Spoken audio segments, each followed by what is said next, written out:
LPG तुटवड्यामुळे Bhandara जिल्ह्यात केरोसिनचे वितरण, प्रतिकुटुंब 3 लिटरचा कोटा निश्चित. सध्याच्या भूराजकीय परिस्थितीमुळे निर्माण झालेल्या LPG गॅसच्या तुटवड्यावर उपाय म्हणून केंद्र शासनाने महत्त्वपूर्ण निर्णय घेतला आहे.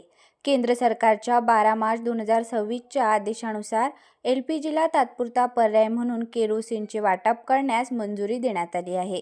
या निर्णयाअंतर्गत महाराष्ट्र राज्यासाठी एकूण 37,44,000 लिटर केरोसिनचा साठा मंजूर करण्यात आला असून त्यातील लिटरचा 60,000 लिटरचा वाटा भंडारा जिल्ह्याला मिळाला आहे. पात्रता आणि वितरणाचे नियम. भंडारा जिल्हा प्रशासनाने स्पष्ट केले आहे की हे वितरण प्रामुख्याने अंत्योदय अन्न योजना आणि प्राधान्य कुटुंब शिधापत्रिका धारकांसाठी असेल. मात्र केरोसिनच्या उपलब्धतेनुसार आणि लोकांच्या प्रतिसादाचा विचार करून श्वेतपत्रिका धारकांनाही हे इंधन मिळण्यास पात्र धरले जाईल. ज्या कुटुंबांकडे शिधापत्रिका नाही त्यांनाही या योजनेतून वगळण्यात आलेले नाही. ग्रामपंचायतीचा रहिवासी दाखला पुरावा म्हणून सादर केल्यास अशा कुटुंबांनाही केरोसिन मिळू शकतात.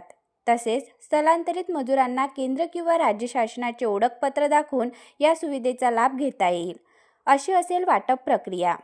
प्रत्येक पात्र कुटुंबाला किंवा शिधापत्रिकेला 3 लिटर केरोसिनचे वाटप केले जाणार आहे.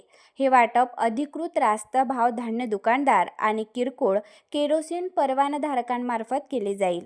जर एखाद्या विशिष्ट गावात केरोसिन विक्रेता उपलब्ध नसेल तर तेथील नागरिकांनीही नजीकच्या गावातून आपला कोटा मिळवावा अशा सूचना देण्यात आल्या आहे.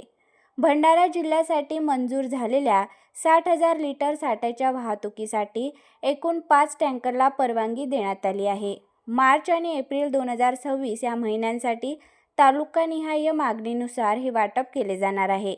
दरम्यान केरोसिनच्या विक्री दराबाबतचे स्वतंत्र आदेश शासन स्तरावरून लवकरच निर्गमित केले जातील असे जिल्हाधिकारी सावंतकुमार यांनी कळवले आहे.